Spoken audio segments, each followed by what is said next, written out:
Hello friends, welcome to Exam Times Deck YouTube channel. तो आज हम लोग यूपीएसआई परीक्षा में हिंदी भाषा का विकास इस अध्याय से पूछे गए प्रश्नों को पढ़ेंगे और उसका हल देखेंगे। तो आइए देखते हैं कि किस प्रकार से प्रश्न पूछे गए हैं इस टॉपिक से यूपीएसआई परीक्षा में। तो हमारा पहला प्रश्न है जो कि यूपीएसआई परीक्षा 2 दिसंबर 2021 प्रथम पाली में पूछा गया है। पहला प्रश्न है, बेगमपुरा की अवधारणा को इनमें से किस कवि ने प्रस्तुत किया? तो इसका correct answer option number b हो जाएगा। रविदास, गुरु रविदास ने प्रस्तुत किया था। गुरु रविदास की कृतियों को गुरु ग्रंथ साहिब में भी शामिल किया गया है। अगला है प्रश्न क्रमांक 2, प्रथम राजभाषा आयोग के अध्यक्ष इनमें से कौन थे? और ये प्रश्न पूछा गया था प्रथम पाली और 2 दिसंबर 2021 को, यानी उसी दिन दोनों प्रश्न पूछे गए थे। तो राजभाषा आयोग के अध्यक्ष जो प्रथम अध्यक्ष थे वो थे बीजी खेर। और प्रथम जो राजभाषा आयोग है इसका गठन हुआ था 7 जून 1955 को, यानी 1955 को राजभाषा आयोग का गठन किया गया था। बीजी जो खेर है इनका पूरा नाम है बाला साहेब गंगाधर खेर।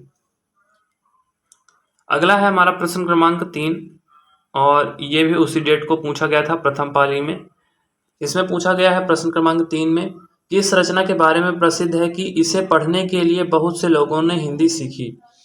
तो ये है हमारी चंद्रकांता रचना। और चंद्रकांता के जो लेखक हैं वो हैं देवकी नंदन खत्री जी। परीक्षा गुरु ये हिंदी का पहला मौलिक उपन्यास है परीक्षा गुरु। और लाला श्रीनिवास ने जो परीक्षा गुरु है इसकी रचना की थी।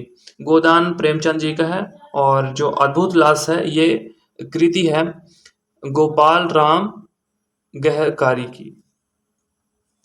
आगे हम पढ़ते हैं जो हमारा चौथा प्रश्न है, ये पूछा गया था 2 दिसंबर 2021 द्वितीय पाली में। वर्तमान हिंदी का प्रचलित रूप इनमें से कौन सा है? तो इसका ऑप्शन नंबर ए हो जाएगा। ये तो आसान प्रश्न है, खड़ी बोली। खड़ी बोली को हम कौरवी के नाम से भी जानते हैं। कौरवी, इस नाम से भी हम खड़ी बोली को जानते हैं। अगला है प्रश्न क्रमांक हमारा 5 और इसमें पूछा गया है, राजभाषा संबंधी प्रावधानों का उल्लेख भारतीय संविधान के किन अनुच्छेदों में है?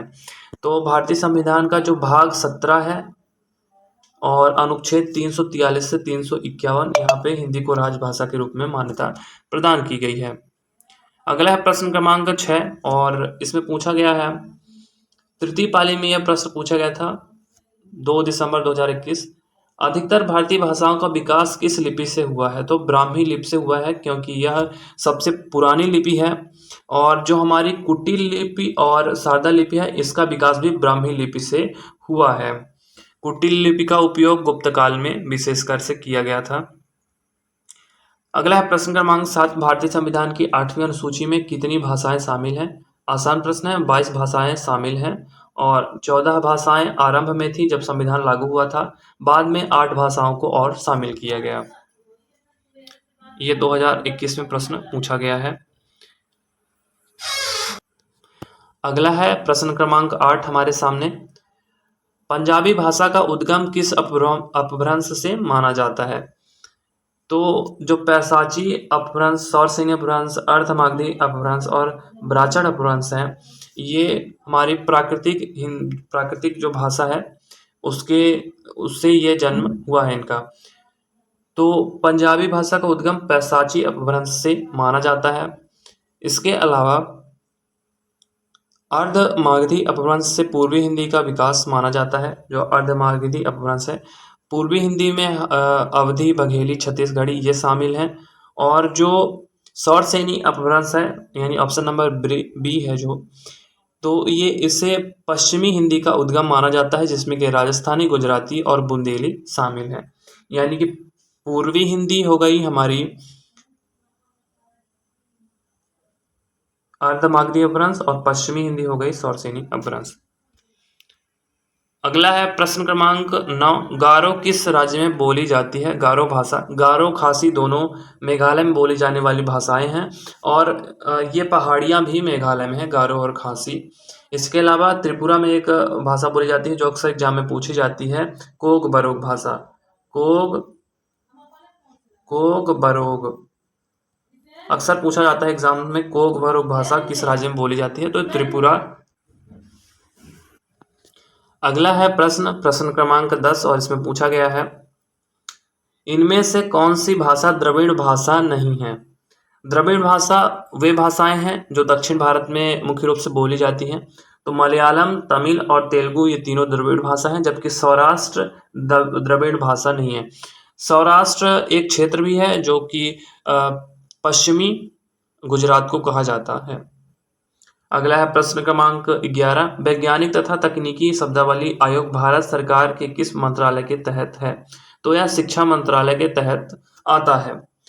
अगर मैं इसके इतिहास के बारे में बात करूं तो 1985 में एक मंत्रालय बनाया गया था जिसका नाम था मानव संसाधन मंत्रालय। इसी का नाम 2020 में परिवर्तित कर दिया गया और इसका नाम हो गया है अब शिक्षा मंत्रालय। ये प्रश्न पूछा गया था 29 नवंबर 2021 को, 11वां प्रश्न। अगला है 12वां प्रश्न, पहला विश्व हिंदी सम्मेलन किस वर्ष संपन्न हुआ? तो 1975 में संपन्न हुआ था और नागपुर में पहला विश्व हिंदी सम्मेलन रखा गया था। इसके अलावा अगला प्रश्न है 13वां, गारो किस राज्य में बोली जाने वाली भाषा? ये रिपीट हो गया था, लगता है कि ये 29 नवंबर को भी पूछ लिया गया था, यानी 2 पालियों में ये प्रश्न आया। तो ये मेघालय में बोली जाने वाली भाषा है। अगला है प्रश्न क्रमांक 14, 11वां विश्व हिंदी सम्मेलन किस वर्ष संपन्न हुआ था? 11वां विश्व हिंदी सम्मेलन किस वर्ष संपन्न हुआ था? तो यह 2018 में संपन्न हुआ था, मॉरिशस में इसका आयोजन किया गया था।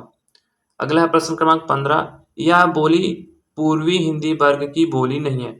अभी मैंने आपको बताया कि पूर्वी हिंदी में कौन कौन से शामिल है। पूर्वी हिंदी में शामिल है अवधी, बघेली और छत्तीसगढ़ी।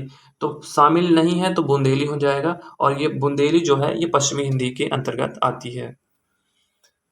इसके अलावा अगले प्रश्न की ओर हम चलते हैं, जो कि है 16वां प्रश्न, और ये पूछा गया था 28 नवंबर 2021 प्रथम पाली में। छठा विश्व हिंदी सम्मेलन किस वर्ष संपन्न हुआ? और क्यों पूछा गया था छठा विश्व हिंदी सम्मेलन एग्जाम में? क्योंकि छठे विश्व हिंदी सम्मेलन जिस वर्ष पूर्ण हुआ उस वर्ष हिंदी भाषा को राजभाषा बनाने की 50वीं वर्षगांठ थी। यानी कि इसका ऑप्शन नंबर ए करेक्ट हो जाएगा, क्योंकि जो हिंदी भाषा को राजभाषा बनाया गया था कब? 1949 में। अगला प्रश्न क्रमांक 17, इनमें से किसे पूर्वी भी कहते हैं? किस बोली को पूर्वी कहते हैं? भोजपुरी इसका करेक्ट आंसर हो जाएगा। अगला है प्रश्न क्रमांक 18, अगला प्रश्न जो कि पूछा गया था 28 नवंबर प्रथम पाली में। भारतीय संविधान के किस अनुच्छेद में उल्लेख मिलता है कि हिंदी का विकास करना भारत सरकार का दायित्व है? ये अनुच्छेद है 351। 343 से 351 राजभाषा के बारे में वर्णित है, तो 351 में ये बात कही गई है। अगला प्रश्न क्रमांक 19, हिंदी का प्रहरी इनमें से किससे कहा जाता है? किस कवि को कहा जाता है? तो इसका ऑप्शन नंबर बी करेक्ट हो जाएगा हमारा, पुरुषोत्तम दास टंडन। इसके अलावा जो हमारे मदन मोहन मालवीय जी हैं, इनका एक साप्ताहिक समाचार पत्र बहुत ज़्यादा प्रचलित है, बहुत ज़्यादा क्वेश्चन पूछे जाते हैं, जिसका नाम है अभ्युदय। आपको शायद ये बात पता होगी। अभ्युदय से प्रश्न पूछा जाता है कि अभ्युदय जो है किसका समाचार पत्र है।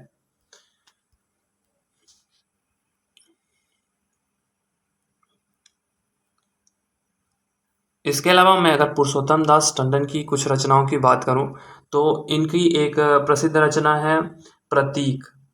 पुरुषोत्तम दास टंडन जी की एक प्रसिद्ध रचना है। इसके अलावा गांधी जी की जीवनी भी इन्हीं की रचना है। अगला है प्रश्न क्रमांक 20 हमारा, यहाँ इसमें पूछा गया है किस तिथि को भारत के संविधान में हिंदी को भारत की राजभाषा की मान्यता प्रदान की गई? तो इसका ऑप्शन नंबर ए करेक्ट हो जाएगा, 14 सितंबर 1949। इसीलिए 14 सितंबर को प्रत्येक वर्ष हिंदी भाषा के रूप में मनाया जाता है, हिंदी दिवस के रूप में मनाया जाता है। तो आशा करता हूँ आपको ये वीडियो हेल्पफुल लगा होगा, और अगर आप इसी प्रकार से सीरीज चाहते हैं पूरे वीडियोस की, पूरे टॉपिक्स की, जो कि क्वेश्चन पूछे गए हैं यूपीएसआई में प्रीवियस ईयर में हिंदी की, तो वीडियो को लाइक करिएगा और कमेंट करिएगा कि आप इस प्रकार की सीरीज चाहते हैं या फिर नहीं। तो thank you for watching the video. जय हिंद।